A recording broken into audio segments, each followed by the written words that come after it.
পোহৰলৈ আহিছে জুবিন গাৰ্গ আৰু হিমন্ত বিশ্ব শৰ্মাই কৰা এটা বিশেষ ৰহস্য। হয়, এই ৰহস্যটো এতিয়া ফাদিল হৈছে। জুবিন গাৰ্গ নথকাৰ সময়ত এতিয়া ফাদিল হৈছে সেই বিশেষ ৰহস্যটো। আৰু ডক্টৰ হিমন্ত বিশ্ব শৰ্মা আৰু জুবিন গাৰ্গে এই কাম কিয় মনে মনে কৰিলে, কোনেও গম নোপোৱাকৈ।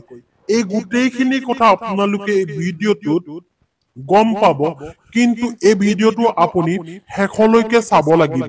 কাৰণ অসমৰ এজন মুখ্যমন্ত্ৰীয়ে এই কাম কিয় কৰিলে, জুবিন গাৰ্গৰ ক্ষেত্ৰত এই কাম কৰি মুখ্যমন্ত্ৰী ডাঙৰীয়াৰ কি এনেকুৱা লাভ হ'ল, বা জুবিন গাৰ্গৰ এনেধৰণৰ কৰ্ম কৰি এই জুবিন গাৰ্গ ডাঙৰীয়াৰ কি এনেকুৱা লাভ হ'ল, এই সকলোখিনি কথা আপোনালোকে এই ভিডিঅ'টোত পাব আৰু শুনিবলৈ পাব আৰু দেখিবলৈ পাব। কিন্তু তাৰ আগত আপোনালোকে গম পাই লওক কিছুমান কথা।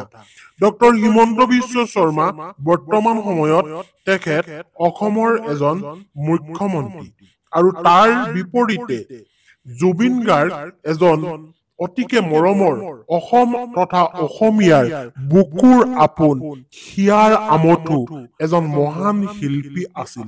আৰু এই জুবিন গাৰ্গ বৰ্তমান সময়ত ৰাইজৰ বুকুত আছে, ৰাইজৰ মনত আছে। যদিও তেওঁ কায়িকভাৱে নাই, কিন্তু এই জুবিন গাৰ্গৰ চৰ্চা এতিয়াও শেষ হৈ যোৱা নাই।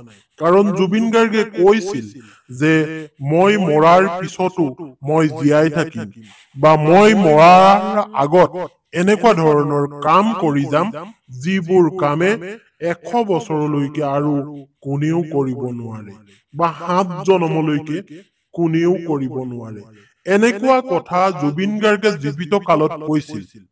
কিন্তু অসমৰ মুখ্যমন্ত্ৰী হিমন্ত বিশ্ব শৰ্মা ডাঙৰীয়াই এই কামটো কিয় কৰিলে মনে মনে জুবিন গাৰ্গৰ লগ হৈ? এই কথাটো এতিয়া ৰাইজৰ প্ৰশ্ন হৈছে, আৰু এই বিশেষ বিষয়টো এতিয়া ৰহস্য ফাদিল হৈছে বুলি আপুনি কব পাৰে।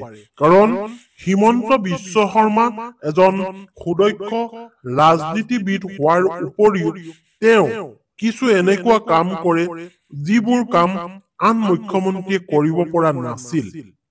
আৰু সেইজন মুখ্যমন্ত্ৰীয়ে বৰ্তমান সময়ত অসমৰ বিভিন্ন সমস্যাৰ ওপৰত মাত দি আৰু সেই বিষয়বোৰৰ ওপৰত তেওঁ বিভিন্ন ধৰণৰ তেওঁ চিন্তা চৰ্চা কৰি কাৰ্যপন্থা হাতত লৈছে।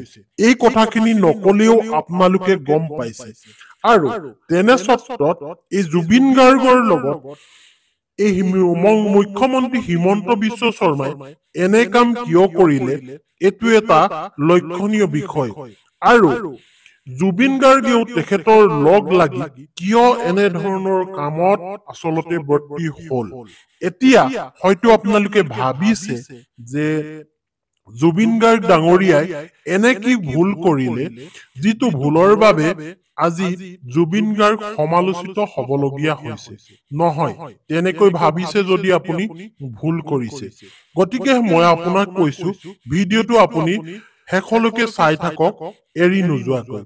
আৰু ইফালে হয়তো আপুনি ভাবিছে যে মুখ্যমন্ত্ৰী হিমন্ত বিশ্ব শৰ্মা ডাঙৰীয়াই মনে মনে কি এনেকুৱা কাম কৰিল যাৰ কাৰণে আজি ৰাইজে এনেকৈ এই মুখ্যমন্ত্ৰী ডাঙৰীয়াক কব লগা হৈছে। নহয়, সেয়াও আপোনালোকে ভুল বুজিছে। আপোনালোকে বুজিবলৈ হলে ভিডিঅ'টো চাবই লাগিব, খন্তেক ধৈৰ্য ধৰিবই লাগিব। কাৰণ আমাৰ মৰমৰ শিল্পী জুবিন গাৰ্গৰ বেয়া হোৱাটো আমি কোনেও নিবিচাৰো। জুবিন গাৰ্গে ন্যায় পোৱাটো আমি সকলোৱে বিচাৰো, অসমৰ ৰাইজে বিচাৰে। গতিকেহে আপোনালোকক পুনৰবাৰ অনুৰোধ জনাইছো যে জাষ্টিছ ফৰ জুবিন আপোনালোকে ডিজিটেল মাধ্যমত লিখক। আৰু এতিয়া মুখ্যমন্ত্ৰী ডাঙৰীয়াই জুবিন গাৰ্গক ন্যায় দিবৰ কাৰণে যিখিনি কাম কৰি আছে, এইখিনি কাম কিমান যুক্তিপূৰ্ণ হৈছে এয়াও এতিয়া এটা প্ৰশ্ন।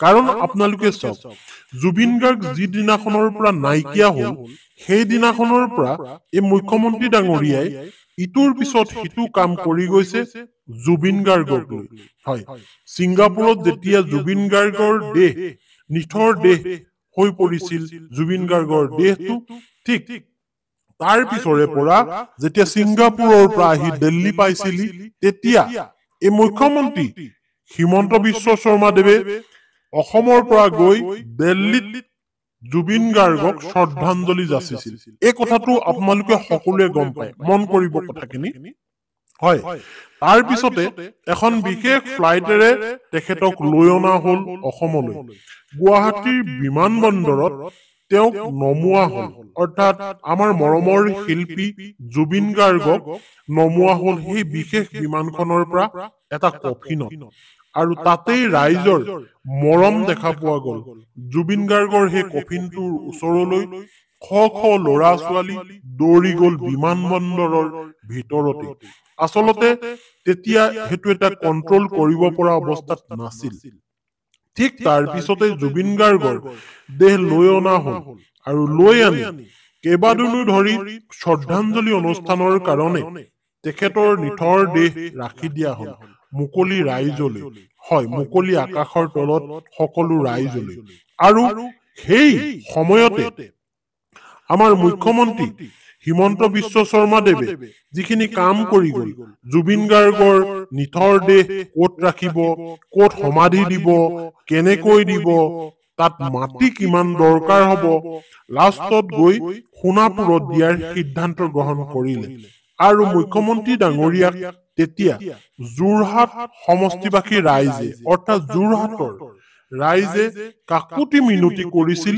যে যোৰহাটলৈ জুবিন গাৰ্গক আনিব লাগে যোৰহাটত সমাধি দিব লাগে এনেকৈ বহু ৰাইজে আচলতে কৈছিল কিন্তু জুবিন গাৰ্গৰ পৰিয়াল বা জুবিন গাৰ্গৰ পত্নী বা জুবিন গাৰ্গৰ দেউতাকে বা ভগ্নীয়ে কি কয় তাৰ ওপৰতো সেই কথাটো নিৰ্ভৰ কৰিব বুলি আমাৰ মুখ্যমন্ত্ৰী ডাঙৰীয়াই জনালে আৰু অৱশেষত সোণাপুৰত জুবিন গাৰ্গৰ সমাধি ক্ষেত্ৰ বনোৱা হল আৰু তাতেই জুবিন গাৰ্গক দিয়া হল হয়তো যোৰহাটবাসী ৰাইজে অকণমান অসন্তোষ পালেও কিন্তু মৰমৰ শিল্পীজনক পাহৰি যাব নোৱাৰে কিন্তু এই যে মুখ্যমন্ত্ৰী হিমন্ত বিশ্ব শৰ্মাই এনেকৈ আমাৰ মহান শিল্পীজনক ইমান ধুনীয়াকৈ শুশ্ৰূষা কৰি দিল্লীৰ পৰা আনি তেখেতৰ শেষ কৃত্য কৰালৈকে যিখিনি কষ্ট কৰিলে যিখিনি কৰণীয় কাম আছিল সকলো কাম কৰিলে আমাৰ মুখ্যমন্ত্ৰী